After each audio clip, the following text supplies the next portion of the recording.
शुरुआत जैक नाम के एक फॉरेस्ट रेंजर को दिखाने से होती है, जो कि हमेशा की तरह अपनी ड्यूटी पर निकला था। लेकिन वो नहीं जानता था कि आज उसके साथ कुछ अलग होने वाला है, क्योंकि अगले ही पल उस पर तीरों से हमला होने लगता है। लेकिन ये कौन कर रहा था ये कुछ नहीं पता। लेकिन आखिर उस पर यह हमला कौन कर रहा है, इसी बात का पता लगाने के लिए वह अपनी जैकेट उतारकर आगे बढ़ने लगा। लेकिन काफी देर यहाँ बिताने पर भी उसे कुछ पता नहीं लग पाता कि यह कौन कर रहा है। उसे लगता है कि चलो जो कोई भी हो, शायद यहाँ से चला गया होगा या कोई हंटर हो सकता है। अभी वह यह सब सोच ही रहा होता है कि इतने में ही एक एक तीर आकर उसके सीने को छू जाता है, जिससे वह दर्द के मारे वहीं जमीन पर गिर गया और उस तीर को निकालने की भी कोशिश करता है। लेकिन जो तीर होती है वह बीच से ही टूट जाती है, जिसका मतलब था कि उसे अपनी जान बचाने के लिए इस जंगल से निकलना होगा जल्द से जल्द, वरना उसे इन्फेक्शन हो सकता है। इसीलिए वह जल्दी से भागता हुआ अपनी कार तक आता है। लेकिन बेचारी की किस्मत खराब थी, इसकी कार स्टार्ट ही नहीं होती। हालांकि वह सोचने लगता है कि मैंने तो सुबह ही टैंक फुल कराया था, क्या यह किसी इंसान का काम है जो मुझे मारना चाहता है। घर आकर वह अपने सीने से उसे तीर को निकालता है, जो कि दिखने में काफी पुराना लग रहा था, क्योंकि आज के वक्त में ऐसे तीर नहीं पाए जाते। हालांकि जैक पहले खुद भी एक शिकारी हुआ करता था, लेकिन उसकी बेटी एलिना को उसका यह काम बिल्कुल पसंद नहीं था, इसलिए जैक ने अपना यह काम छोड़ दिया था। दरअसल एक दिन जब वो अपनी बेटी के साथ कहीं से वापस लौट रहा था, तो वह रास्ते में कुछ सामान लेने के लिए उतरा। लेकिन जब वह वापस कार में गया तो उसकी बेटी वहां पर नहीं थी। आज पूरे 5 साल बीत गए हैं और जैक अभी भी अपनी बेटी के मिसिंग पोस्टर लगाता है। अपने इस गम को बुझाने के लिए उसने शराब पीना शुरू कर दी, जो कि इतनी पीने लगा कि उसकी बीवी भी उसे छोड़कर चली गई। अब वो अकेला ही रहता है और अपनी बेटी की याद में फॉरेस्ट रेंजर बन गया है, ताकि जानवरों को बचा सके, जैसा कि उसकी बेटी चाहती थी। इसलिए इसने आधे से ज्यादा जंगल पर कैमरा लगा रखे हैं, जिससे यह घर बैठे ही पूरे जंगल की निगरानी भी करता है। वहीं हम इस टाउन की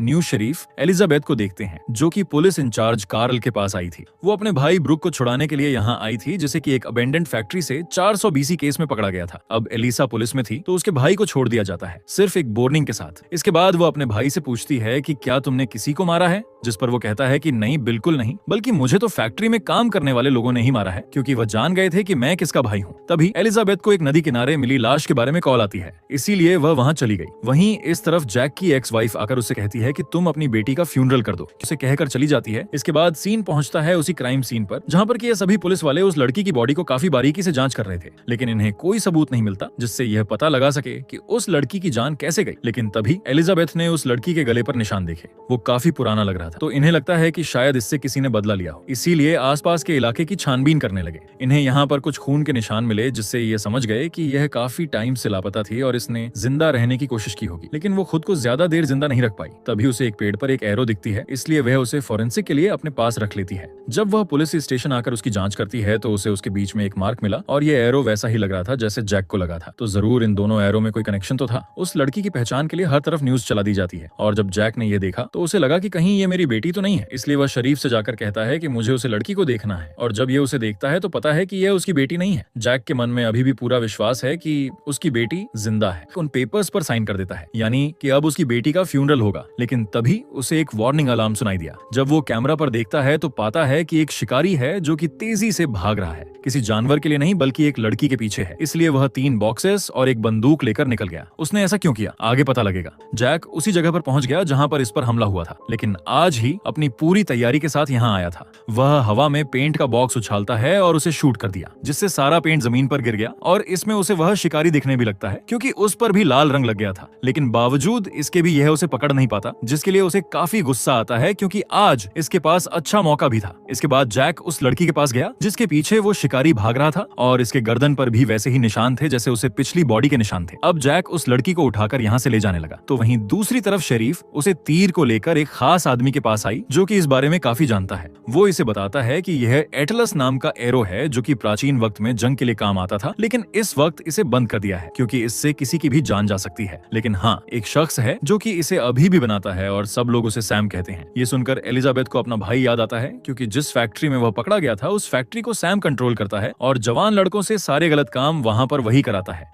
अब सुबह वो जाती है और जैक मॉली को लेकर यहाँ से निकलने लगा। वहीं दूसरी तरफ एलिजाबेथ को कुछ लीड मिलती है, जो कि उसे कुछ खास पसंद नहीं आई। दरअसल आखिरी बार मॉली को एक ग्रुप के साथ देखा गया था, लेकिन अब एलिजाबेथ को शक जैक पर भी होने लगा था, क्योंकि आखिरी बार उसने कुछ हंटर्स के हथियार छीनकर अपने पास रख लिए थे, और ऐसा भी हो सकता है कि अपनी बेटी की मौत के बाद वह ऐसा बना हो। तो जैक जब अपने घर पहुंचता है तो इसे यहाँ पर किसी के होने का एहसास होता है, लेकिन इससे पहले ये कुछ समझ पाता इस पर हमला हो गया। यानी कि जैक का शक एकदम सही था। जिसने उस पर हमला किया था वो वही शिकारी था जो कि अपने एरो से उस पर हमला किया करता था। लेकिन जैक भी लड़ाई में कुछ कम नहीं था, लेकिन जैक काफी थका हुआ और कमजोर था, इसलिए वो ज्यादा देर उसे रोक नहीं सका और शिकारी उस पर हावी हो गया और मॉली की पीठ में तीर घुसाकर उसे मार देता है। और जैक ये देखकर बुरी तरह से टूट गया क्योंकि वो उसकी जान नहीं बचा पाया। और इसी बीच यहाँ पर एलिजाबेथ पहुंच जाती है। यहाँ पहुंचकर उसने मोली की लाश देखी और यहीं पर जैक था जिसके हाथ में बंदूक थी और ऐसा लग रहा था जैसे मोली की जान इसने ही ली। लेकिन असली कहानी में ट्विस्ट अब आया क्योंकि इसके पीछे वही शिकारी खड़ा था और वह शिकारी एलिजाबेथ को देखकर अपने हाथों की उंगलियां चटकाता है और यहाँ पर वह समझ जाती है कि यह शिकारी कोई और नहीं बल्कि उसका ही छोटा भाई ब्रूक है जिसे कि हर बार बचा लेती है। लेकिन आज वो क्या करेगी? लेकिन आज भी उसने वही किया जो हर बार करती है, उसने जैक को शूट कर दिया जिससे ब्रूक को यहाँ से भागने का मौका मिल गया। अब तक जैक भी समझ गया था कि एलिजाबेथ ने अपने भाई को बचाने के लिए यह सब किया है, इसीलिए वह उसके ही रेडियो से एम्बुलेंस बुलाता है ताकि वह मॉली को ले जाए क्योंकि अभी भी मॉली जिंदा थी। और वह खुद पहुंचा अपनी कार लेकर अपनी एक्स वाइफ के घर जिसका करंट पति पुलिस में था। और जब उन्होंने जैक की हालत देखी तो हैरान रह गए। वो जैक को हॉस्पिटल नहीं ले जा सकते थे, इसीलिए कार्ल ने जैक को उसी फैक्ट्री के बाहर खड़ी एक ट्रेलर में लेकर यहीं डॉक्टर को बुला लिया और उसका इलाज करवाना शुरू किया। इस दौरान जैक ने सब कुछ उन्हें बता दिया। अब ये जो भी सब कुछ चल रहा है वो कौन कर रहा है? जैसे ही कार्ल ट्रेलर से बाहर आया उसने देखा कि ब्रूक अपने दोस्तों के साथ खड़े होकर वहां पर बीड़ी फूंक रहा है, इसलिए उसने उसे पकड़ने के लिए दौड़ लगा दी। लेकिन ब्रूक बचकर ट्रेलर में आ गया। वो डॉक्टर के गले पर चाकू लगाकर उसे धमकाने लगा, लेकिन जैक के अंदर अभी भी जान बची हुई थी, इसलिए उसका एक हाथ पकड़कर डॉक्टर को आजाद कर दिया। और ऐसा होते ही फौरन कार्ल ने ब्रूक को अरेस्ट कर लिया। जब एलिजाबेथ को इस बारे में पता लगा तो वह जल्दी से अपने भाई से मिलने को आई ताकि वह इस बार भी कोई जुगाड़ बैठाकर अपने भाई को बचा ले। लेकिन इस बार कार्ल उसकी कोई बात नहीं सुनता। वो कहता है कि तुम्हारे भाई ने कुछ कन्फेस किया है, अब तुम्हारी जॉब भी चली जाए। ये सुनने के बाद एलिजाबेथ परेशान हो जाती है, जिसके बाद ब्रूक इन्हें एक लोकेशन पर लेकर गया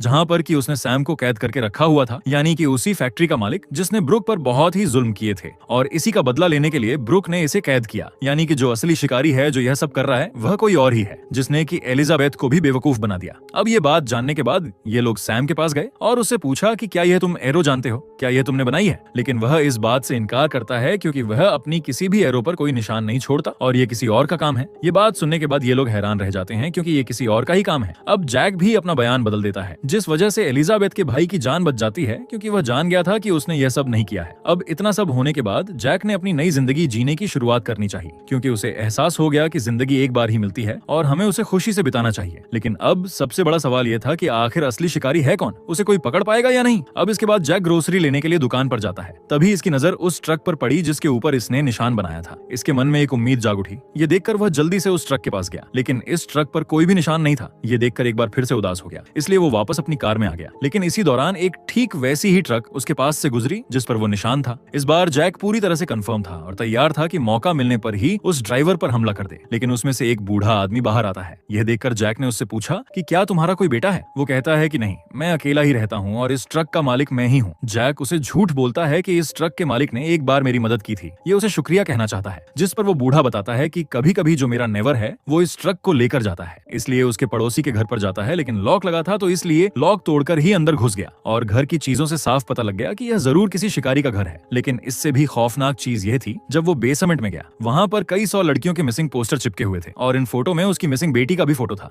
थोड़ी और आगे जाने पर उसे ऑपरेशन थिएटर में एक लड़की लेटी हुई दिखाई देती है जिसके वोकल कोट निकले हुए थे और ये देखकर जैक समझ जाता है कि अच्छा तो यह है सारा मामला, क्योंकि जो भी ये सब कर रहा फोटो दिखी। और यहाँ पर एक नर्स बताती है कि काफी सालों पहले इनकी बेटी नशे में कुचल कर मारी गई और उनकी बेटी का नाम मेलिसा था, यानी कि वही सेम लोगो जो कि उस तीर पर हुआ करता है। ये देखकर एलिजाबेथ को सब समझ आ जाता है और वह जल्दी से उस डॉक्टर के घर पहुंचती है, जहाँ पर डॉक्टर तो नहीं था लेकिन उसके घर पर रखी चीजों से उसे समझ आ जाता है कि यह सब क्या चल रहा है। इसके बाद वह जैक के घर गई उसे बताने के लिए कि उनकी बेटी का कातिल मिल चुका है, लेकिन जैक तो वहाँ था ही नहीं बल्कि उसका तो शिकार हो रहा है। और ये चीज एलिजाबेथ उसके घर में लगे मॉनिटर पर देख लेती है। क्या सच में जैक का शिकार भी हो सकता है, क्योंकि वह तो बड़ी अच्छे से इस जंगल को जानता है। इसलिए वह जंगल में लगे हर एक ट्रैप को खोल देती है, जिसमें से एक में वो डॉक्टर फंस गया और इससे पहले वह कुछ कर पाता जैक ने उसे कूटकर उसका हुलिया ही बिगाड़ दिया। लेकिन उसकी जान लेने से पहले वह उससे पूछता है कि आखिर तुमने मेरी बेटी को क्यों मारा। डॉक्टर एक काफी अजीब सा जवाब देता है। वह कहता है कि तुम्हारी बेटी के फादर यानी कि तुम एक शराबी थे